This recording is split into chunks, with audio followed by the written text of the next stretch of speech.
Good evening, friends. Another unscheduled breaking news live stream. Welcome to Crime Time with DutyRon and Ed Wallace, live from the Kentucky State Police. They're giving updates on a body that was found tentatively identified as the Highway 75 gunman, Joseph Couch. It's not been 100% confirmed. This is a short press conference. Let's take a listen in. Our good friend Dave Rader and Twyla Cisco, they were assisting the Kentucky State Police at the request of the state police with drone surveillance. But ultimately, this body was found by a YouTube couple, and we'll get into that in a few minutes. But let's listen to this press conference. Thank you for joining, everybody. Hi, Ed. Hey, Ron. Give you an update on the search for Joseph Couch. Today at approximately 3:30 p.m., London Post, KSP Post, was notified that two troopers and two civilians had found an unidentified body in a deep brush behind exit 49 in Laurel County.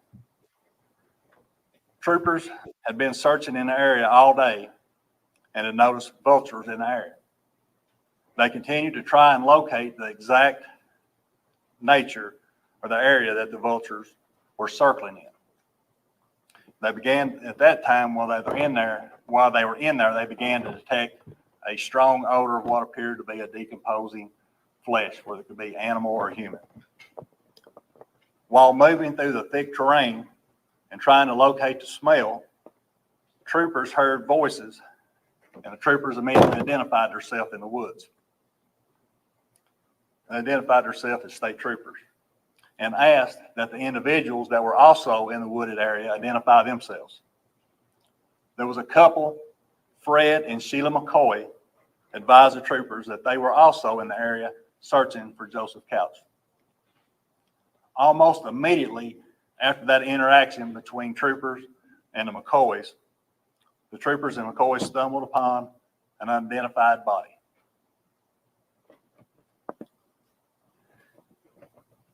At this time, we still have troopers and personnel out there processing the scene.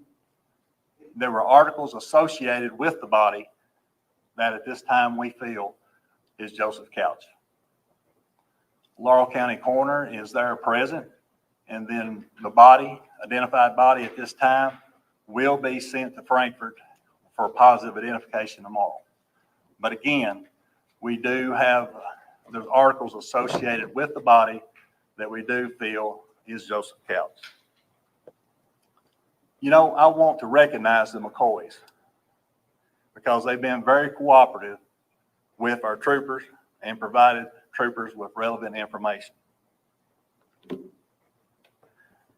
know, this is still an active investigation, and we'll have more updates as we go forward with this. But, you know, I would like to acknowledge, you know, we're very confident that this brings to closure in the search of Joseph Couch. But again, I want to reiterate the partnerships that we had with everybody here. Laurel County Sheriff's Office, London PD, FBI, the Marshal Service, ATF, National Guard, U.S. Forest Service, Kentucky Fish and Wildlife, our prosecutors here in Laurel County. This was a collaborative effort to bring this to a successful conclusion. But the main thing that is very good tonight is that the people of Laurel County can rest easy, much easier, knowing that this manhunt has now come to a conclusion. Sheriff Rick, do you have any comments? Thank you, Commissioner. I'm Sheriff John Root. I'm a sheriff here in Laurel County, and I just want to reiterate a few things that I've said since day one, since we've been having these conferences. One, the last conference we had, I told you guys that I wouldn't change a thing that we've done so far, and I want the resources for these gentlemen that's on stage, that's here with me. Some's not. Ed, I just want to stop this and highlight this message. Later in this press conference, because they just finished this up, so this is on replay. Later on in this press conference, they're asked about the reward, and they hands down without question, said that the reward is going to be paid to the couple that they just mentioned, Sheila and Fred McCoy. It's I believe $25,000 or $35,000. But they describe in this press conference that the Crime Stoppers and the tips, the reward is going to be going to them. So I guess this commenter here didn't watch this or hear it, but yeah, the reward is going to be paid to the couple that found the remains. I have the video. I'll show you. They were live on their YouTube channel, and they actually showed the recovery of the remains of tentatively Joseph Couch. Has absolutely. Go ahead, Ed. Yeah, I get that, and I saw the same thing, that they're going to be getting the reward. But the way the last person got up there and spoke, is taking credit for finding this body that they found. Yeah, I believe that they were in communication with each other, because I watched the whole video that they posted on their YouTube, and you could hear them yelling back and forth to the troopers. So everybody was aware of the vultures. Let's just play this. This is going to be over in a minute or two. Let's just play this, and then we'll get into that discussion. Dave Rader's going to join us in a little bit, and hopefully Twyla. They went above and beyond in every effort. And London PD, Kentucky State Police, all you guys, you just don't know how I appreciate you. I mean that from the bottom of my heart. Since day one, my concern has been the residents of Laurel County. And I hope now that the residents, they know that this has been our number one priority, is the safety. We've had school cancellations. We've had church cancellations. People's been in fear. That's not the normal here in Laurel County. So now that this has been discovered, I hope that our county can get back to what's normal.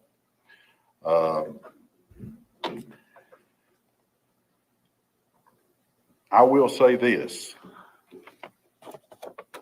I'm very proud, again, I can't say it enough, of the effort that has been put in on this stage, the effort and the manpower that's been used. And I also want to reiterate what the commissioner said, the McCoys. Hey, congratulations, we're proud. Our one goal was to have this guy recovered. And I'll be honest with you, I've always said a prayer for our victims. Let's have a prayer for for Joe Couch's family. They have worked with us. I don't care a bit to tell you guys, through this investigation. We're doing the investigation end of it. I've called KSP and other resources for the ground search. But through the investigation end, they have worked with us. Just everything that we have asked, they've done. And as we all know, I have children of my own, and I hope and pray to God that they take the right path, and the family cannot be blamed for the misfortune that this guy has caused. And I really wish that we could have located Joe Smith and Joe Couch, and we would have had him live. We could have asked him what his intentions was. We could have put him through the courts. The prosecutors could have prosecuted him, and he'd have paid for what he done. I don't think nobody on this stage wished that we would have found him in the condition that we found. I'd rather he'd been alive and he could have paid for what he's done.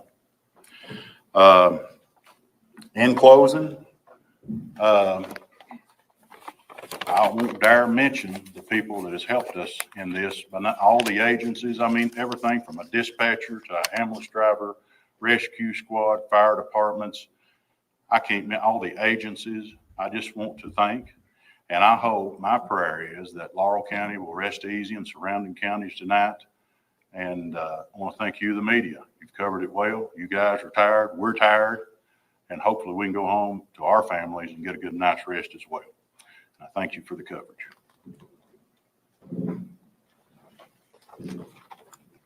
Is there any questions? Yes. Is there any indication right now how Couch or whoever this is killed themselves or how they died out there? That's still part of the investigation, and we will confirm that with the autopsy with the medical examiner's office in Frankfurt tomorrow. Any weapon found there at the site? Yes. Can you tell us how far away from the shooting you found this body? You know, we still have detectives out there in the scene processing, and I don't have that information there at this time. If the body's identified as Couch, will McCoy receive that reward? We did have confirmation that, yes, they will receive $15,000 from Laurel County Crime Stoppers and then $10,000 from a private donor. So it's $25,000. The question was kind of low. I had to like listen really closely. Basically, the reporter, female reporter, was referencing the couple, Fred and Sheila. Will they be getting the reward? And he hands down said yes, as we all heard. So that answers that question. It did seem a little shaky when he said that the troopers found them, Ed, like you said in the beginning of this thing. But I scrolled through and listened to a lot of it on like super fast speed, and I heard this, and I was happy to hear that. I was also happy to hear the sheriff give credit to the media, give credit to all the volunteers and everybody who worked behind the scenes. So that's also important too.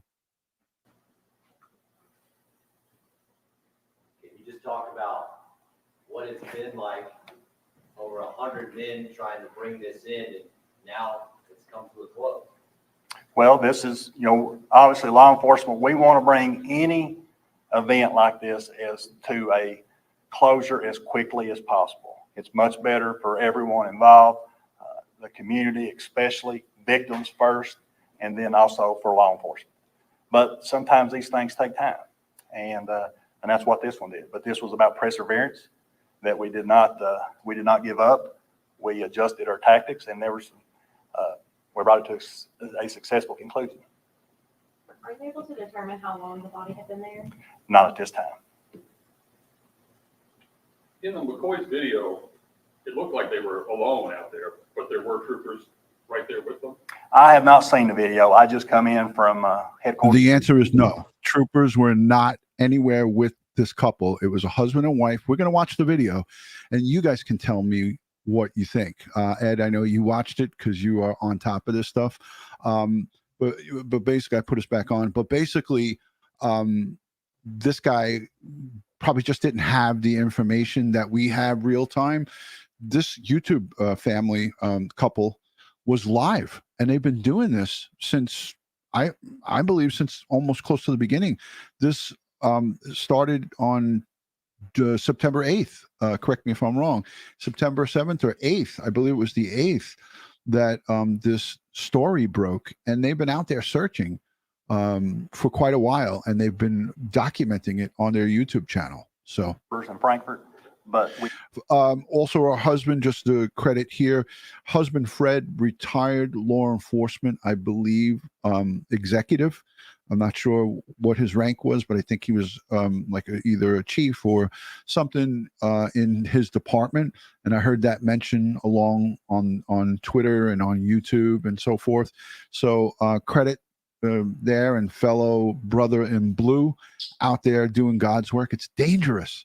You're going to see this footage and you guys are going to be like, holy cow. By a show of hands, how many of you have seen this Hatfield and McCoy Museum YouTube channel, and how many of you have been watching them out there going husband and wife with a machete going through the woods? Put a 1 in the chat if you've seen them, put a 2 if you've never heard of them. We did have troopers that were right there with them. I got to put that back, Ed. But I just come in from Right there with them. I have not seen the video. I just come in from headquarters in Frankfurt, but we did have troopers that were right there with them. No. Are you able to specify any of the items that were found with the body? I'm not. They're still processing that. But you did say there was a weapon with the body. That's correct. So weapon recovered. What was that part of the search? Well, just as we said, the terrain has been treacherous. I mean, that is some of the most treacherous terrain that they are in Kentucky, and it was so vast, very hilly, and it was still so thick. I mean, the cover there was so thick you just could not basically see just a few feet in front of you. So that was the biggest thing. Can you just talk about the exhaustion, the blisters, Debbie, the channel's linked in the chat right here. Well, I can tell you that, our officers and troopers and agents they'll be glad to have a little bit of downtime because they've dedicated so much of themselves since this began, being away from their family, adjusting their schedules. But, again, that's what public servants do.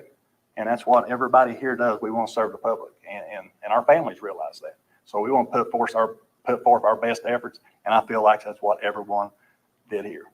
And again, when you talk about partnerships and talk about a large event, when you see everybody up on this stage, and I've been a trooper for 29 years, and I don't know that I've ever seen everybody here together on an event that I have been personally involved with, prosecutors, state, local, and federal partners. But this is the way this should be if we do have to encounter an incident like this.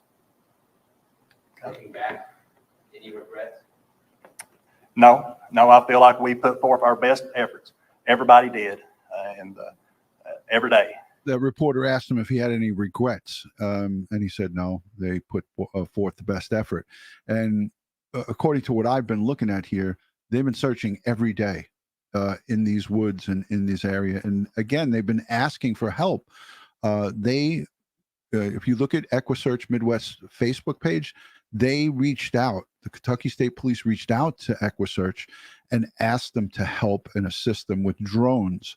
So EquiSearch has been using the drones that we helped them purchase through our fundraising, and Twyla and the drone boys have been at it. Gene Robinson, we all know him and love him, and Twyla have been out there doing God's work behind the scenes. That we would meet to make sure collectively, this group, that we were doing everything possible that we could to bring this to a quick conclusion as possible. What made you all decide to search back in that area today? Excuse me? What made you all decide to search in that area? The vulture. It's where we had transitioned troopers and other personnel and officers and deputies from the force. They were out working in the 49 area. And then we observed those vultures. And then that was one of the things that we said early on that, may be a clue for us to see and look into. And that's exactly what happened. And that's how that he was located.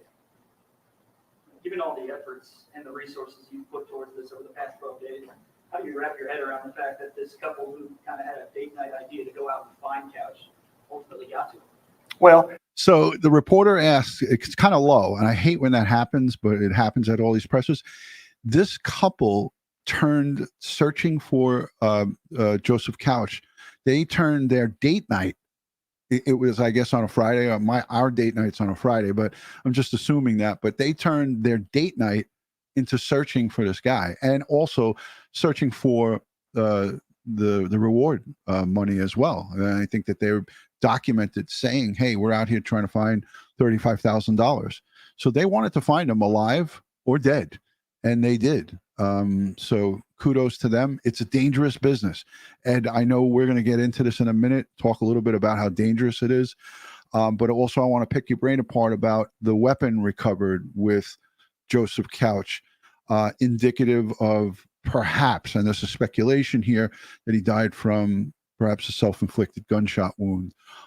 We don't know that for sure, but when there's a weapon there, you have to assume it, because he did leave the weapon behind. They did recover a weapon that he was using to shoot at the random passerbys. Maybe he had a sidearm on him. It's all speculation at this point, but what do you think? What do I think about the firearm being there? Yeah. Yeah, well, it sounds like it. He stated that he was going to shoot some people along the highway, and then he was going to take his own life. So, I mean, other people had reported that already to law enforcement, that these were some of the text messages and so forth that he was, or social media posts and so forth that he was putting out there, that this is what his plan was. So, right. Yeah, it doesn't surprise me if he unalived himself.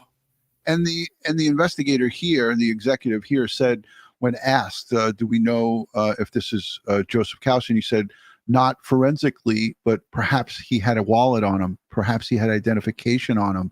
And when they have that information, they're more apt to say, yeah, we feel like we have our guy. And that's what he said here. So in the video that we're going to show from the couple, the McCoys, you could see clearly he's got, it looks like blue jeans or some type of pants or hunting pants on.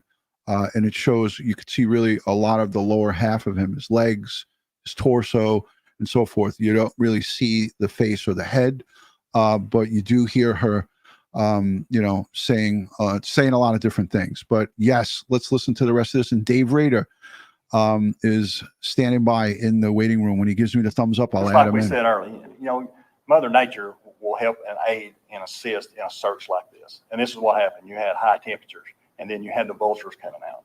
So time was on everyone's side with this. Not to take anything away from the McCoys, because we appreciate their efforts, but time did help with this search. Just a clarification on the reward money. You said 15,000 from Crime Stoppers, 10,000 from private donor. I think 15,000 from Laurel County Crime Stoppers and 10,000 from a private donor. I thought originally the amount that it's quoted as 35,000. That was the last information that I was given. In the last 12 days, anything more on motive? You all discovered anything that might have been the reason for him to do what he did? At this time, we focused on the manhunt.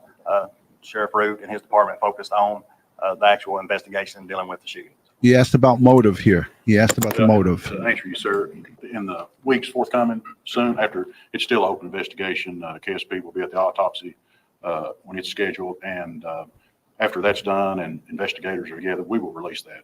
We do have evidence, but right now we're just going to compile it all, and they will be answers to that question. We'll probably have another one and let you guys just know what we got and move on. Sheriff Root, you mentioned, prayers for Couch's family. Do you want to elaborate on that at all? I mean, Yes, I want to elaborate on that. I sure will, sir. The Couch family has worked with us every step of the way. I have children. I have grown children. And, I think tonight, I don't think they're doing nothing wrong. But do I know if they do something wrong, is it my fault? No, you raise your children the way that you want them to be. He did an act that I do not approve of. And I honestly don't think his family approves of it. But yes, as a family, as his mother and brothers and friends of him, I don't think they agree with what he did. But still, yeah, that's their blood and that's their family. And yes, I will iterate on prayers for the victims, also prayers for that family. He's a human being. And I wish we could have took him alive. It just so happened that we didn't.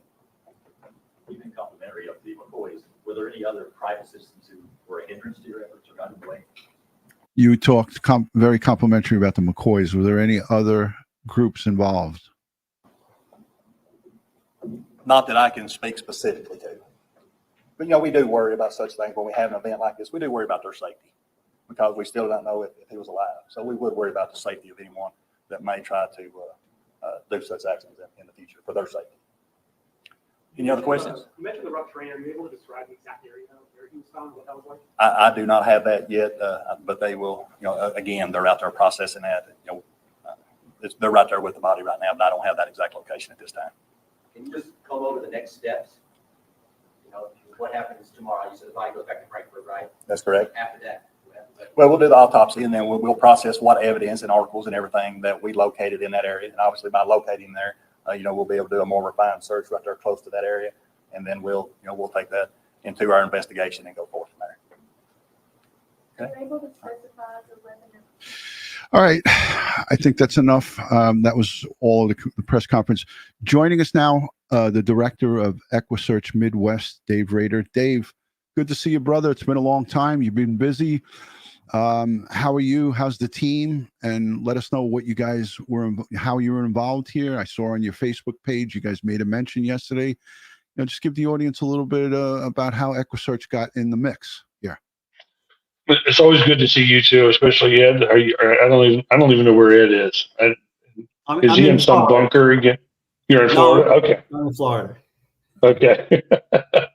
So it's not some like remote camping. Okay, No. cool. I'm glad you're back in the States. Welcome home. Thank you. Good to see you, Dave. Absolutely. Always a pleasure, Ed. So how we kind of got involved in this is that one of the KSP detectives that I've worked with many a times throughout the years, when I heard that he had an active shooter, it's something that we really don't pursue or do. But I just kept sitting there thinking, going over what do I have to offer, not only to get this guy contained and off the street so he can't do this again, but also to make sure that that no law enforcement officers are going to be ambushed. So The only thing that I could sit there and think of it at the time, guys, was the locate system with the thermal imagery. It was a perfect fit for the terrain that was down there. Myself and Tony, the drone pilot, went down there on Friday night into Saturday, and I'll tell you, you could not see your hand in front of your face when you turned the lights out. Wow. We were trying to get a step ahead of him, is what we were trying to do with the intelligence that we had. And so we wanted to get one step ahead to contain him and stop him and let everybody else and funnel him back towards law enforcement was our goal. So you're trying to flush them out of the woods. It looked like a heavy brush area. I want to play a little bit from the couple who found these remains. And this is going to be from the news, so it's not going to be complete, but let's just put this on the screen. They do a small interview with them, and then I'll go right to their YouTube channel and I'll play the actual footage. It's about 30 minutes long, but I'll play the last minute or so. That's where they find them. They show the vultures circling the buzzards, and I think that's very indicative. Obviously, Ed, you spoke about this with Brian Laundrie. We also spoke recently with the murder of Diane Ruiz by Wade Wilson. The sergeant who recovered her body, found her remains, saw the buzzards circling, and that's a clear indication that there's a carcass there. It could be human, could be, animal, but that's a clear sign, and that's what happened here. But it wasn't easy because they were circling a wide area, and they were trying to get in there. The guy had machete, and he was cutting through the hard, the really thick, dense bush. And let's take a peek. On this body in the vicinity of exit 49, just off here in the Daniel Boone National Forest, the same one that law enforcement are working to identify at this very moment. This couple tells me that they weren't just hiking, they were hunting. They've been looking for Joseph Couch, and it all started as a date night idea 6 days ago. They've been posting a series of videos on their YouTube channel. The channel is titled Hatfield's and McCoy's Museum Adventures, and each day you'll see they've come out with a new episode of this series they've titled Bounty Hunters. They were live streaming today when they tell me they came upon the body, and they walked me through what that search has been like and what ultimately led them back to this area. Anywhere we could look, and Saturday we come out of here and we've seen a bunch of vultures up there, and what we've been looking for, if somebody's dead, there's going to be the vultures. Follow the vultures, and there's only about 5 or 6. They were lighting on that tower up there, and we figured just a small animal where there was just so few of them. We come back Sunday and Monday, and more and more. Today there was about 50. Did he say 50 or 15? 50, 50. 50. Wow. And Fred McCoy tells me that, when I asked him, are you confident that this could be Joseph? All right. So he's just going over confirmations. Ed, I want you to talk, because you know about this stuff. Positive identification. They talked about rushing the DNA. We heard that report from the local news. You worked in the New York City Medical Examiner's Office. You're a crime scene expert. You know about this stuff. Tell the audience what we're looking at here and how quickly can this identification process go? Well, the quickest way would normally be if he has any fingerprints on file. That would probably be the quickest way. Second quickest way would be dental records. And then finally, DNA. Now, obviously, you can do DNA much faster than what we normally get, as we've seen in other high-profile cases where they've gotten DNA in a day. Technically, if you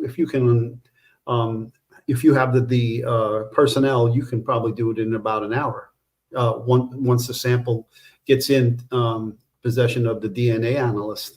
But that said, now, we don't know how much damage these birds did to the body here. It seems like they had been feeding on him. We don't know how long he had been dead, but if the birds were up there for that length of time, then between the birds and the other indigenous wildlife in this wooded area, I imagine there might be some extensive animal damage. Right, and you brought up a great point, because it doesn't necessarily mean it's just the buzzards and these vultures feeding on this this person, Joseph Couch, tentatively identified as per the executives there at the podium.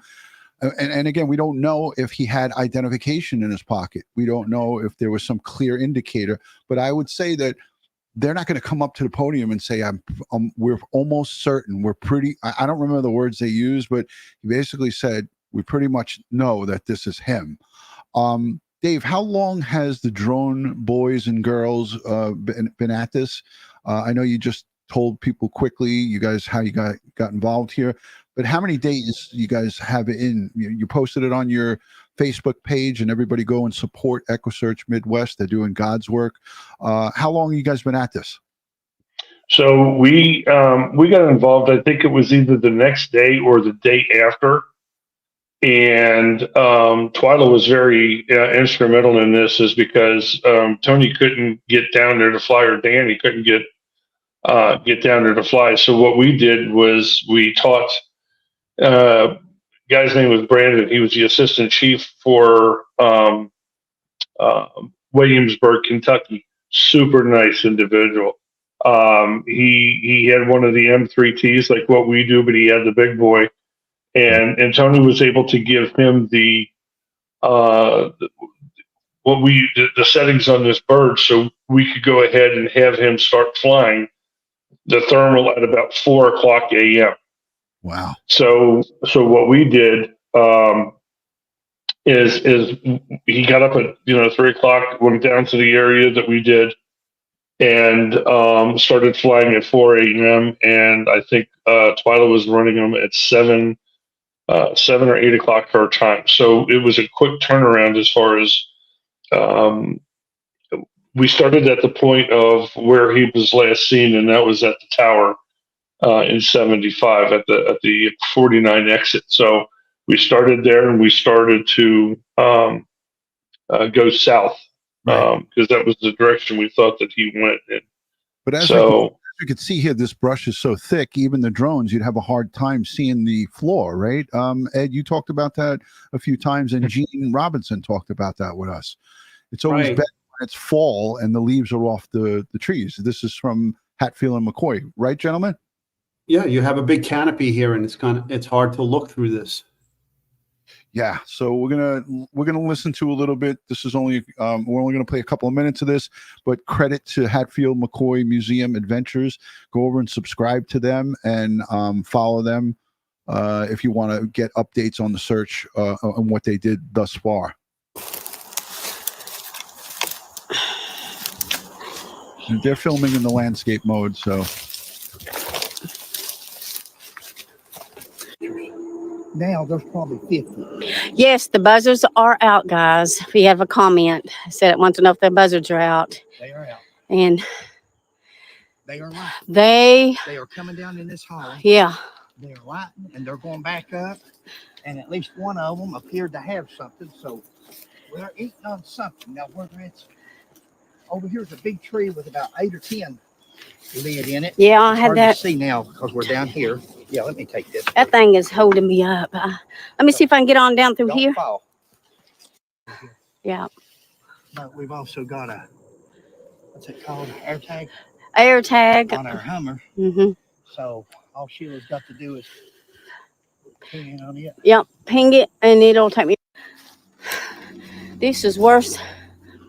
So this video, you get a good idea of what they did to get to this. And this is 30 minutes long, so I'm gonna fast forward it. But in the beginning, they actually showed the buzzards buzzing around. Turn it back the other way. Couldn't get it to go sideways. It kept saying, turn it back the other way, turn it straight. So I don't know. Okay, I'm coming. There's one, guys. Right here. There's 3 I can see. I'm just saying that there's 3 that we can see. Sure.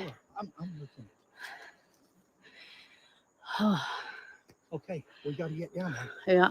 We got to get in there. Now, today, we first started spotting on Saturday. Mm-hmm. It's the first day. There's one, guys. There's 3 I can Oh, see. You can see them all I'm just saying that there's 3 that we can Oh, see. sure. Ow, I'm stuck on a tree. I fast forwarded towards the end because this is where they actually do this recovery, and you can hear them yelling like there's people out there as well, and they weren't the only ones, so there was other people out there, and this may be the state troopers that they're making reference to, but these 2 were alone, and you're going to get to see it here when they found the remains of tentatively identified, not an official identification, but of the shooter, Joseph Couch. You guys still over? Yeah. Look, Okay. got it. My hair got You heard tangled. that? Are you guys good over there? So he's making it known that he's out there. I guess people don't want to get shot. People don't want to get hurt, right? It's actually bow season right now in Kentucky. Wow. So that makes it a lot Yeah. more dangerous. Yes. Do you see how those trees are laid over? Yeah. I see. Okay, so they brought in, I think it was the 2nd or 3rd day, they brought in Blackhawks. And they used the rotor wash to give us better canopy, because that canopy right there is perfect. Wow. That's actually open compared to you go a little bit further in. It's you can't see the sky. That was all, if I'm not mistaken, that was all created by I think that they had like 15 Blackhawk helos come in, not only searching but also to open up the canopy. Clear the So path. the rotor wash knocked down the dead trees. Absolutely. Yeah. All right, let's play this. No, that's what I'm saying. We need to look around with all these down trees. I don't smell it anymore. See, this went down last night, mate. So they were going based on a smell. I listened to this whole video, on 2 times speed, but essentially they were smelling decomp. They were smelling a very strong odor. And now she's talking about, well, I don't smell it anymore. And she says that right towards the end too, that she wasn't smelling it. And then the husband comes upon it, upon the remains, and then she comes kind of running up on it. Not running up, but she comes up on it with the camera, and then she shows it. Yeah, Tiffany Knox says, follow your nose. Yeah, absolutely. It's just fail. Yeah. Once you smell decomp, you never forget it. Never. Amen to that. Yeah, I mean, all 3 of us here in different professions, Dave with the recoveries and, searching for the missing, myself with being an NYPD detective, Ed working in the medical examiner's office, crime scene unit, NYPD detective. You see, and you can't unsee it and you can't unsmell it. Turn this camera off. Got it. Yeah, I felt back in my back pocket and the GoPro was on, and so. Oh, wait.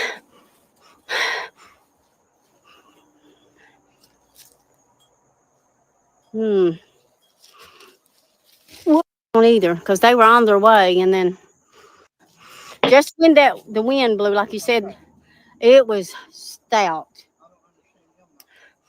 Yeah, I don't either, because they were on their way, and then they told us to stay here. So And when you get down in that kind of environment, that sometimes it will swirl on you, depending on which way the wind comes, and it'll change directions on you. So, and you can't get away from the smell. Like you can't get fresh air from somewhere else. It just whoosh, comes right up in. It just keeps coming at you, and then finally you'll walk right into it. but man, it was strong. So it has to be up in this hollow here. Has to be down through here. Because that's what I'm. Oh. You found it right here. That's when he yelled, "Oh, I found him." He saw him. It looked like he was laying up on like a little bit of a berm there. So let's continue with this. Here he is! You found him? Oh, my Lanta. I'm coming. Oh, my Lanta, you found him? Oh, my Lanta. Oh, my Lanta. Ow, sticker bars. You can see right here where my cursor is. You can see the legs and the torso right here. I don't know if you guys can see that on the screen. I'll go full screen with it.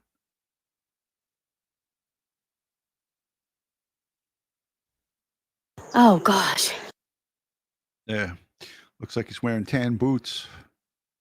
I can't make it out if those are jeans or not. And it looks like I believe she says in one of them it was Levi's jeans. and a pair of lace up boots. Ed, anything in your professional, I know this is rough to see because you can't really see you could just see part of the lower torso here in the legs. Well, his feet, there's several people in the chat saying, Ed, what do you make of his feet being pointed up? Well, it means that he typically fell backwards onto his back. So a probably self-inflicted gunshot wound, probably to the head. I see skin here, right? I see the clothes have been moved. So I'm thinking a lot of animal activity here associated with that, the way the body is being presented in just these images here. And you can even see, is there any?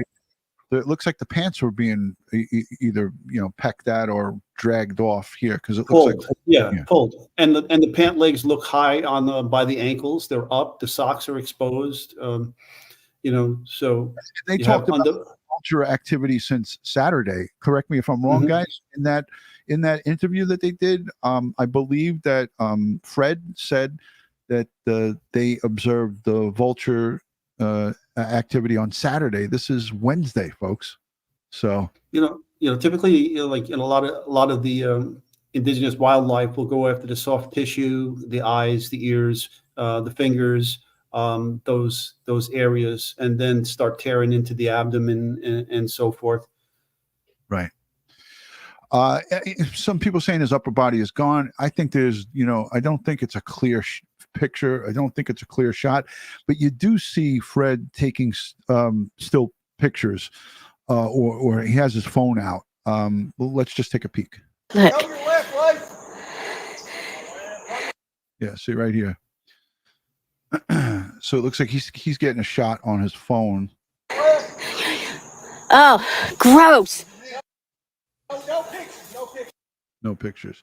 So somebody was yelling something to them, right? Did you hear that, Ed and Dave? Somebody was saying, "No, hey, no pictures." Did you? I think that those were the troopers that were with them. But they weren't with them for this walk. They converged with, oh wait, Dave. So probably a lot better than I do. Do they, like when you guys go in get assigned to search, when they assign either a local law enforcement or some type of official with you? Is that what you think was going on here with Fred and Sheila? It could have either been that, or they could have still had that, because I know that they escorted media back in that yesterday. Okay. To let them get a sense of what was happened that day and how he shot and right. Things like that. So I'm still thinking that they still had that area still cordoned off by the state. The only reason I say this, Dave and Ed, is that I feel like the troopers weren't with them, is because if you watch this whole 29 minutes of this video, and thank you, S. Ray, for that info. If you look at this whole 29 minutes, they're solo. They're not talking to really anybody. And until they get to like the 3/4 way mark, you can hear them yelling to people like, hey, or something like that. But here is when you, after he says, I found them, is when you start hearing the yeah, they're solo here. That's what I'm. Oh. At least in my opinion. Here he is! You found him? Oh, my Lanta. I'm coming. Oh, my Lanta, you found him? Oh, my Lanta. What does that mean? I think it's almost like, oh my God, but it's.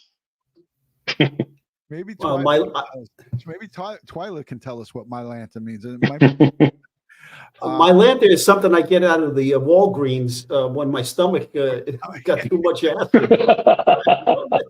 like Miralax, Mylanta. I don't know. But I think it's a nicer way of saying, "Oh shit, holy shit." Yeah. Is she trying not to be? Is she thinking by saying, "Oh my God," she's being blasphemous? Yeah, it's just another way of saying, "Oh my goodness," says Curious Kiwi. Let's let this play through, and you're going to hear somebody, perhaps a trooper, say, "Don't take the pictures." And I'm assuming that it is Dave, because you're probably right. Oh, my Lanta. Ow, sticker bars. Oh, gosh. Look. Oh, gross. No picture. No picture. I'm saying, sir, you got it. Listen, you got it. No picture. It'll be taken. You'll get it. Okay, guys, we're live. So he said, don't be taking no pictures. So people are saying, D-Nick is saying that's oh shit in Southern. Mountain Talk. How many of the folks here in the live chat are new and just recently coming across Crime Time with DutyRon and Ed?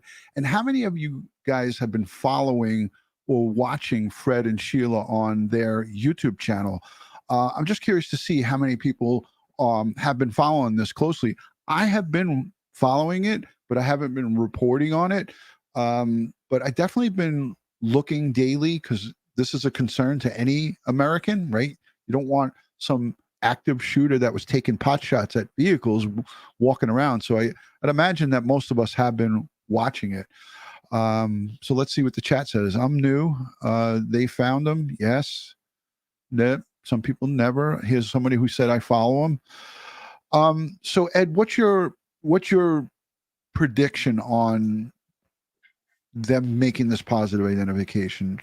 I know it's going to be relatively fast. You know, they have elimination DNA from, you know, they probably got the family's assistance in getting that. They're going to get his dental records. They probably already had it, you know, from his dentist, and they do a quick X-ray at the medical examiner's office, get those dental records. If the critters haven't eaten away his fingertips or done any, you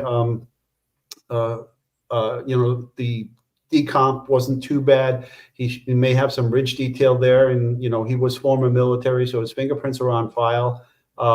There's a number of different ways, you know, he can easily be identified in relatively short order. In addition, I think the cause and manner of death is going to be it's going to be a self-inflicted gunshot wound, and it's going to be suicide. You heard it here first on Crime Time with DutyRon and Ed Wallace. I guess Dave had to take a bathroom break. I didn't know. I was looking at the screen. I want to just play one more thing. Ed, I know it's bedtime at 10 o'clock. We'll try to wrap this thing up. I want to just take a look at this report, because I didn't listen to it.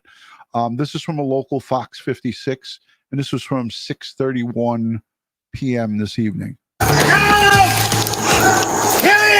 You found him? Oh, my Lanta. I'm coming. Oh, my Lanta, you found him? It's the break in the case Kentuckians have been waiting for, with Kentucky State Police confirming a body has been found in Laurel County. Good evening, and thank you for joining us. I'm Andrea Walker. The discovery was made near exit 49, the same location where Joseph Couch opened fire on vehicles driving along the interstate just 12 days ago. That video you just saw coming from YouTubers who've been searching for Couch alongside law enforcement for several days now. My co-anchor, Marvin Bartlett, just arrived on scene. Marvin, what can you tell us so far? Andrea, you can see I am just off exit 49 here in northern Laurel County. Behind me, you can see a couple of state trooper cruisers blocking a service road. Somewhere up there in the woods, just off the interstate, is where that body was discovered this afternoon. State police confirmed that a male's body was found around 4:30. They did say they are still working on getting an identity. Nobody has been removed from the woods at this point. You can imagine there's a great sense of relief in this area, though, because for the past 12 days, folks have been worried that perhaps there is an armed and dangerous man still in the area. This whole region has been searched thoroughly for 12 days with helicopters, drones, dogs, and more than 100 police from different organizations. But as you mentioned, it was a couple on their own, private citizens who were searching today, who came across the body not that far from where the shootings had taken place. Fred and Sheila McCoy are seen in that video with machetes going through a very thick area. Hey, Ed, I want to go to you because you're the voice of reason. And Dave, welcome back. I'll add you back in. I see Twyla's going to be joining us. She's down below. As soon as she gives us the thumbs up, I'll add her in. Ed, I wanted to go to you because some messages in the chat, I didn't see a lot of them, but I saw some that said police failed. The police failed. That, a private citizen found this set of remains. I just wanted to get your take because you're the voice of reason on this stuff. They've been searching for 12 days, night and day. And Dave, you know better than probably Ed and I how extensive these searches have been. They reached out to your organization for help. When the police reach out to private organizations, that means that their searches have been exhaustive and they need new set and fresh sets of eyes. Ed, I wanted to go to you for your thoughts. Well, a couple thoughts popped into my head. This was a very dangerous endeavor on the part of this couple. Yeah, I get it. He's retired law enforcement, and I get it that he's military, but she isn't. Okay, and you're talking about an armed suspect who already showed his propensity to shoot innocent people, from the woods onto the highway. And so you're going after an armed and dangerous individual. And folks, I highly recommend you don't do this. Okay, it's not wise. Okay, it worked out for them, and thank God. But it could have been very bad. All right, that's one thing. Next, apparently the police were in that area because they were yelling out to someone nearby. Yes, they in fact found them. Right. Okay, found the individual, but the police were in fact nearby. And they, when he started screaming, I found them, they came running over to the screams, and you can hear them clearly tell him, no photographs, no video. Right. Okay. Yeah. See, again, now he is taking photographs of a decedent wanted for this attack on the highway. And, he's potentially getting now involved in a crime scene investigation and taking those photographs. He could have his camera seized. Right. Yeah, and also be part of, if there was, we know there won't be any criminal proceeding, but because if he's deceased, they're not going to bring charges forth. But you're right, Ed. I mean, I don't think that he was taking any or trying to do any harm to anything. He was just natural instinct of him to take a picture. He found him, but I would assume that when they asked him to, not to take those photos, he probably just wound up deleting them. Twyla's here. As soon as she gives the thumbs up, I want to add her in because she did some drone searching with the, as Dave calls them, the drone boys. I like to say drone boys and girls because it's both. Twyla, how are you, dear? I'm good, DutyRon. Hey, Twyla. Hey, Ed, how are you? Doing good. Good. So, Good. Twyla, you're the search and drone coordinator, as it says right in the title below you there. Could you tell some of the folks some of the things that you and Gene, Father Time, Gene, and the boys, what did you guys do? Well, they like Dave had mentioned, they called us in for assistance, and we kept it like we normally do. We kept it very, very quiet until we got approval from the people that we were working with law enforcement to even mention it. But in the beginning, me and Gene was working thermal images for an officer with another county. He was absolutely amazing that had went in to assist, and he was flying the drone. So me and Gene worked that. We had Shane on standby, and then I think it was maybe a couple days later, Dave and one of our certified drone pilots, Tony, great dude, good with the drone, him and Danny both. I don't think we could ask for any better drone pilots than them guys. They listen, they follow instructions. Dave and Tony went and they went out there and they flew some more areas, and we continued to run images. And, when Dave and them got out there, I'm not going to tell you what days or whatever we were out there, but it's very important to know that this is our first time actually working. All cases are serious, but this was very, very dangerous. We didn't know if he was still out there. So Dave and Tony get there, and I'm thinking, okay, let me call these guys and see what they're doing. And this was late. This was at least 10 o'clock my time, so it had to be every bit of 11 their time. They were still up and they were still out there. Well, by the time Tony, our drone pilot, finally went to sleep, he had been up 33 hours straight. Wow. Because he had worked. And same thing with Dave, he doesn't sleep. So when we got this case, Dave wasn't sleeping well either. So both of them were probably pushing about, I say, I'm going to go with at least 38 hours straight of no sleep. Wow. And then, with the time difference, they were flying and getting the images to me at 4. So basically I was having to get up at 3, and then I would have Jane on standby. And it was a lot. It was a lot. And the fear of knowing that all of our teammates are important, but it was very nerve-wracking knowing that our teammates, with all these officials that was out there, putting their life on the line, was out there. We couldn't sleep. I couldn't sleep because I knew that they were out there. I was gonna go, but I was like, no, I'm gonna stay back here. I'm gonna do the images. I had Jane right there with me. Had Shane from Locate, that gives us the program. Right. So it was like a real smooth process, but it was very, very, I can only imagine how the officers and how people out in that area was feeling during this time, because I'm telling you, it was very, very, I can't even put words to it to know that my teammates was out there, and this guy could have still been out there and could have started doing the crazy thing at any given moment. But I think everything went flawless with what we did. Law enforcement was super duper happy. At one time, they had me literally on speakerphone in the command unit, telling these guys, hey, this is this is. It was a lot. I hate for the family. Oh, we lost Twyla. And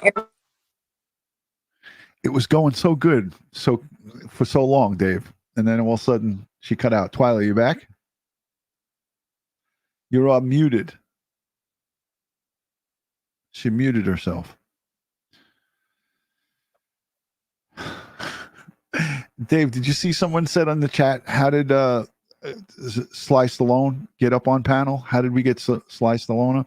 This is a much more handsome Sly Stallone right here. Look at him. Look at that guy.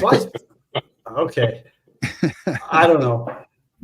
That's one of our. I didn't recognize the name, but he's in the chat and said, "Oh, how did you get Stallone up on the panel?" But Dave, what I wanted to ask Twyla when she cut out is this thick bush here, this canopy. It has to be troubling, and it makes the drone stuff ineffective, right? Because how are you getting down to sea, down on the as we saw where he was recovered from or found? Look, you see the buzzards, but look at how thick the trees are there. It was very, I don't know if y'all can hear me, and I don't know what happened, but it was delayed over here for some reason. You're back. Okay. Well, I don't know what part cut off on me, but what you're seeing is super. Yes, it was most definitely super duper duper thick. I feel bad for the couple that had to see what they saw, and I watched another short video that they did afterwards, and they were mentioning how they were all cut up, and it's just awful. It's an awful situation, but I hope everybody can rest. And even though this guy decided to do what he did, we still gotta pray for his family, because his family may not have had not one single clue that what this guy was doing, and they're humans just like us. We can't really control what our children do as they get older and get in their own minds, so we have to don't be bashing the family and stuff like that. Just pray for them and everybody else that's involved, these officers and all the team people that was out there. Like I said, Tony and Danny was there, and everybody that Tony and Dave was there, and everybody that they came in contact with, they respected us and we respected them. And I think everything went flawless. Yeah. About a day ago, they uploaded a video. It said 4 state troopers and 2 bounty hunters on the scene. And I didn't look at this, but essentially they've been posting for days. They streamed 6 hours ago. They streamed 2 videos 6 hours ago. It looks I think like he was a retired police chief or something, and I think they had been out there for maybe like 6 days. As a matter of fact, from what I understand, I heard the guy say in the video that he actually has the flu. Oh, okay. And that's why his wife noticed the smell before him, and then he smelled it. And that's something that'll never be able to leave these people's head. Once you see stuff like this, you can't unsee it. So big props to them, because that's some thick stuff. Yeah. The other thing I want to sit there and put to bed right now is that the police, law enforcement did not fail at all. Unless you were there and you see the operation and you see the coordination from the top to the bottom.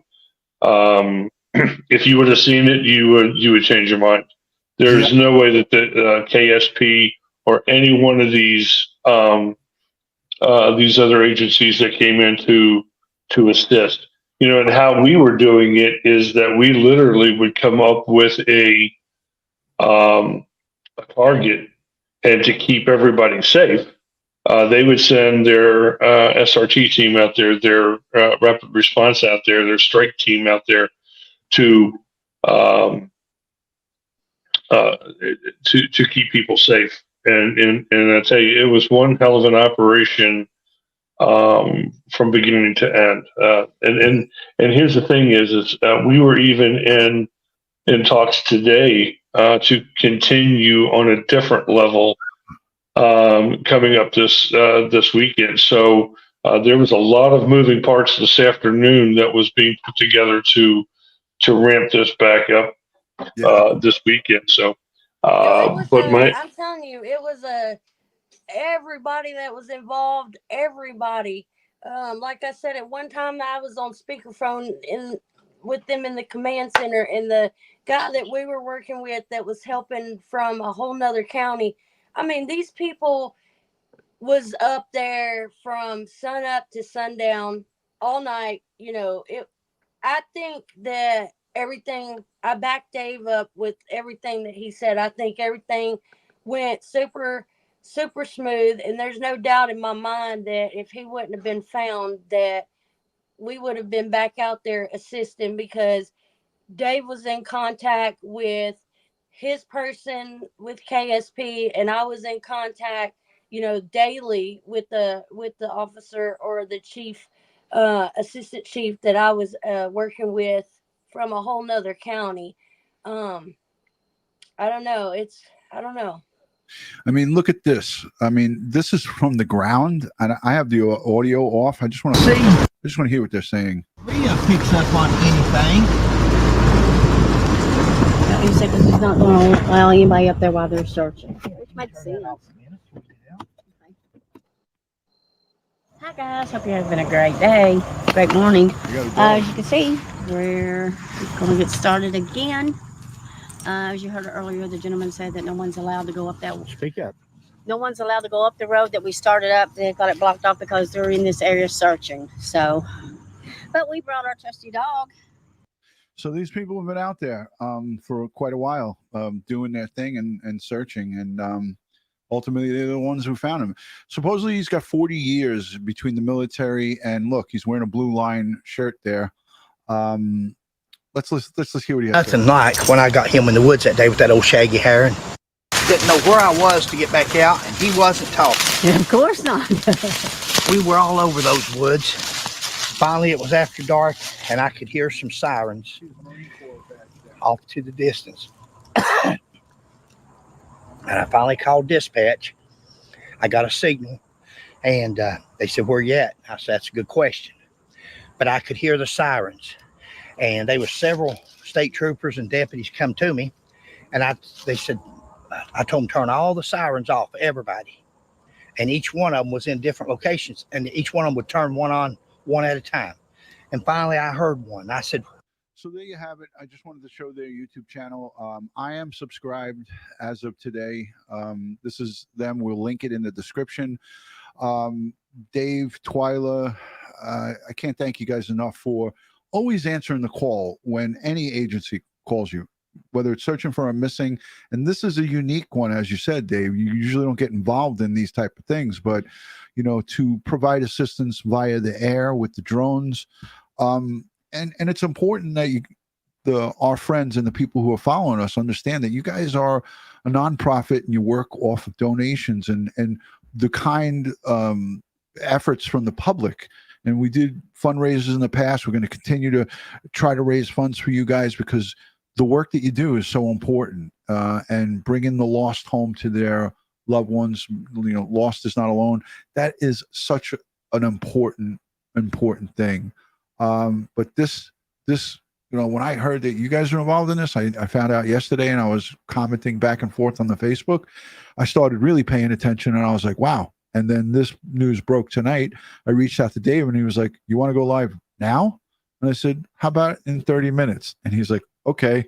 And when I text Ed, he's like, when are we going live? And I go, now. And he's like, okay. And then I text Twyla, but I didn't hear back from her. Ed's like ready at any time. Ron, I have some video of my drone that I use for training with the thermal imaging camera, infrared, and so forth. Can I show it? Yeah, of course. Let's see it. All right. So No, Ed, you cannot show it. I said no. No, I'm just kidding. Twyla, don't be too critical. Yes, of it. ma'am. Yes, ma'am. Yes, ma'am. No, I'm just playing, sir. Please show it. I'm not worthy. Okay. We do need another pilot, That. Okay. So I don't have enough on my plate right now. Okay. Just a little bit more. Just a little bit more. Where is it? Stop breathing down my neck. Okay. Jesus. You showing it? Are you ready to show? Oh, there we go. Ed's a pro, man. Okay. So my drone is up in the air right now. And it may look close to this opening on the back of this car, but it's not. And this is a scenario that we do with the law enforcement. Yeah, it was at the forensics course that you were at, Ron. So this is in a scenario, this is the trunk of a vehicle of a suspect who was making chemical warfare agents in a makeshift laboratory in a storage rental facility. And his wife called 911 on him and sent the police to confront him about this. And he was unloading chemicals, hazardous material chemicals. So the drone is up in the air and I'm able to, zoom in. Now we have to be careful with the prop wash. So especially when we're dealing with hazardous materials and chemicals and biologicals and radiological materials, we don't want this stuff blowing everywhere. So I have to get a pretty decent height in the air so that prop downwash doesn't push this stuff around. And so I'm able to zoom in and zoom out. And I don't have to send the human into this hazardous environment when I can send the drone in, and I can zoom in to some degree underneath the car, and I can then pan around the car. But what ends up happening is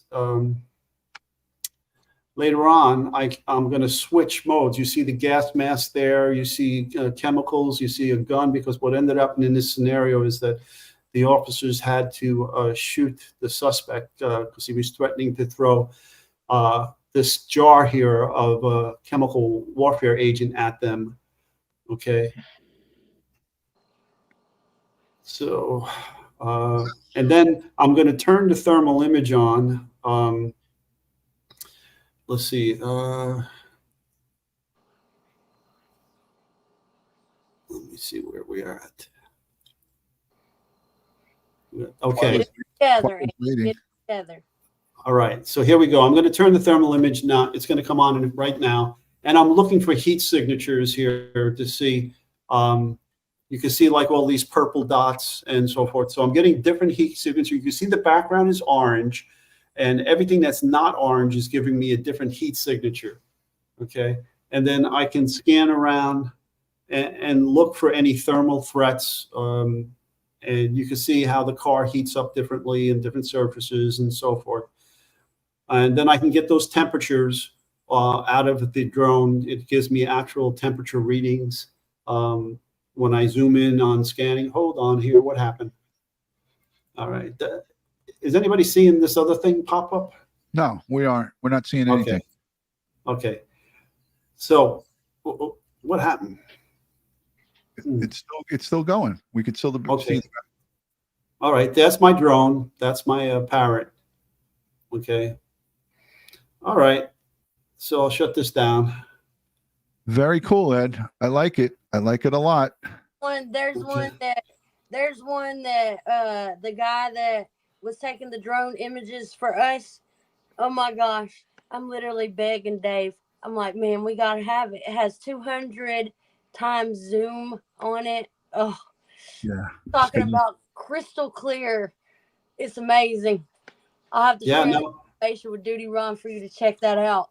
Send me a link. My wife does real estate now in her retirement, and so we use the drones, my personal drones. I have 3 personal drones now. I can fly them in the houses, and I can fly them around the houses to get aerial views. Wow. They're so useful now. Yeah, they're being used in real estate quite a bit. I want to just say thank you to the super chatters. Amber says, we always appreciate your immediate response to breaking news. DutyRon fam, hit the thumbs up. Yes, thank you. Hitting the thumbs up. Whiplash, member for 2 months. She says, I'm a little late, but we'll watch from the start. Thank you for all your work. Thank you. Mama She 13, who's a big fan of Dave Rader, member for over 27 months. She said, did somebody say Dave Rader? With a bunch of hearts and all. Wow. Your fan club is already out, Dave. I want to say something real quick before I forget. The drones, like the one that Ed was talking about, we can see things, but also what makes this even better is the program that we use with the drones, because that thick canopy that you can't really see down in there, really good because it's thick. We only need something the size of a $50 to pop through them trees for color. And with this program now, we can also run thermal. And Shane and Jane is the one who experimented and did this and did that. And I'm telling you, the program is absolutely amazing. And sometimes, with the thermal, you can actually see up underneath some of that canopy. The temperatures come through there. I mean, it's just amazing. So it's the drones and the technology that we use to run the images. It's absolutely amazing.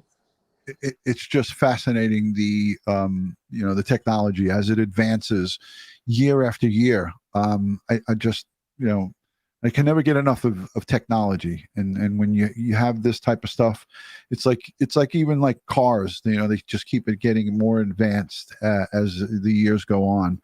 But yeah, look, I'm just happy that they were able to come to a peaceful resolution. Nobody was hurt. None of the searchers were hurt. None of the police, none of the volunteers were hurt, and no further innocent civilians were hurt. Because with this shooting, thank God nobody was killed, but there was a lot of fear, and there was people who were injured, and not having a perpetrator in custody, that makes the whole entire community, the whole entire area. I think about Leon County when there was the killer on the loose, Ed, down in Texas in Leon County, how those families were all just living in fear. And with Daniello Cavalcante in Pennsylvania, the whole community was, people were frightened, elderly, young, old, and everything in between. So I'm thankful for the folks in the law enforcement in Kentucky to bring this to an end, and I'm thankful to the civilians and Sheila and Fred McCoy. Go over there at Hatfield and McCoy Museum and Adventures YouTube channel. Show them some love. I'll link it in the description. It's all over the place here. And go and follow EquiSearch Midwest. Get around those people and please, consider donating or subscribing to their social medias. Every little bit counts. Every dollar counts. And they make things go far. They work on a shoestring budget, but they make their money go so far. With your contribution, you can help to bring another family reunited with their loved ones, whether it's through them finding their loved ones or again bringing their remains home. Ed, I'm going to go to you for final on this recovery here tonight, and then we'll wrap it up. Well, thank God everything worked out, and the perp was found. Yes, it would have been nice to have found the perp alive and have him be held responsible for his actions. That said, all the parties are alive and well. They're out there searching for him, and that's always a plus. But I just want to say, though, honestly, folks, to get involved in something like this without law enforcement's permission or without seeking you are notifying law enforcement of your intentions. And I didn't see any Kevlar. I didn't see anything like that on these two individuals as they were traversing through this wooded area looking for an armed and dangerous person. So I'm glad for the way it turned out, but it's not something we should be doing. Yeah, it is dangerous. And we did talk about this with the search for Daniello Cavalcante in Pennsylvania. Remember, we had people out in the woods at night with guns, shotguns, and a bunch of different people because money was involved. And we were worried that someone was going to get killed or hurt because they're looking for an armed, dangerous person. So, yeah, it's always dangerous, but, thank God that it turned out good. And, you can't be any more thankful. I want to thank Twyla and the drone team for all they do. Dave, you and your team, Linda, and everybody from behind the scenes. God bless you guys. You guys, I love what you do. I'll always be standing behind you guys, and I want you to come back and talk to our audience about some of the great work that you've been up to. Countless cases there on in the state of Ohio and all over the United States, for that matter. It's not just EquiSearch Midwest. It's like EquiSearch USA. You guys get called out all over the place. So all over the place. Yep. We've been in St. Louis for a couple weeks. Well, we're home, but we went down there. Right. And that's some rough neck of the woods down that way, up that way. My bad. Any questions in the chat for any of us? Dave, myself, Ed, hashtag, put any questions as it pertains to Joseph Couch. I mean, again, there's really not much more that we can say about it. It's come to a resolution, and I believe that tomorrow, as Ed was saying, and I think that the executive said, they're going to make a quick, swift identification. So this way there will be no further public alarm. But everyone just with big thank yous. So thank you to the moderators, the replay viewers, the super chatters, the new members, and those of you who are kind enough to hit the thumbs up. It's free to subscribe, and it's free to tickle that little thumbs up bell. Thank you so much for being here. On behalf of Crime Time with DutyRon and Ed Wallace, we want to thank you all. Without closing, because now people are saying, there's some questions coming through. It's a little delay. We know from these interviews, the Hatfield and McCoy couple, Fred and Sheila, said that they saw the buzzards on Saturday. And again, it's Wednesday later in the day is when this recovery was made. It was actually still light out. So I think it was like 3:30, 4 o'clock in the afternoon. But so they saw those brothers since Saturday. So to answer your question, Schmitty, of course, wants to know, where did you go in St. Louis? Because that's where she's from. She wants to stalk you guys a little bit. Where were you guys in St. Louis? Yeah, you can look up the case, and that case needs attention too. Her name is Emily Strite, and you can look her up. There's a group out there. Look her up, follow that group. There's a lot of good information on there and several posts from myself about our organization. We will definitely. Because that case takes over, and basically it goes over state lines. So it'd be better to just look her up and give her group some of attention also. Right. Definitely look it up. I'm going to link it in the description here. Edge highlighting, he's working the switchboard. Janet Blackwood says, can drones be used in mine shafts?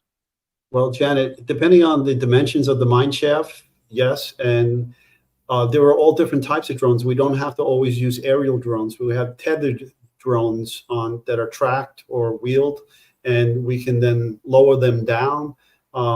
But they're tethered, so you're just, you're limited by how much tethered line you have for that particular type of drone. But if you have a flying drone and it has collision avoidance software attached to it, depending on the dimensions of a mine shaft, you may be able to descend down the mine shaft quite some distance with the camera feeding back the images.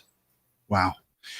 And I'm sorry that this is covering Dave and Twyla a little bit, but Jen No says, thank you, Midwest EquiSearch. I applaud you guys on everything you do for the communities. Dave, Rader, and Twyla, you are two of my favorite people. You should be very proud of yourselves for just being you and having a genuine heart. Thank you, Jen. Thank you. Thanks, Jen. All right, I'm going to wrap it up. Ed's got to go to bed because he's got Army training in the morning. Thank you, Ed, for being here. We love you. We appreciate you. He's always ready to go at a moment's notice. So thank you, Mr. Wallace. Thank you, Dave, for always answering the call. And Twyla, I love you. You know that. See you guys on the next one. Crime Time with DutyRon and Ed Wallace. Good night and take care. Ed, wait, we can't do this without that. Okay, folks, you know the drill. Thanks for being here. Thanks for sharing your time with us. Spread the word. Thanks for Twyla and Dave coming on. And thank God for all of you. And stay safe, stay prepared, and watch your six. Amen, brother. Good night from New York. Good night from, I don't know where Ed is, undisclosed. Dave, we always know where you are. And Twyla, good night. I'll see you guys. Night, Dad.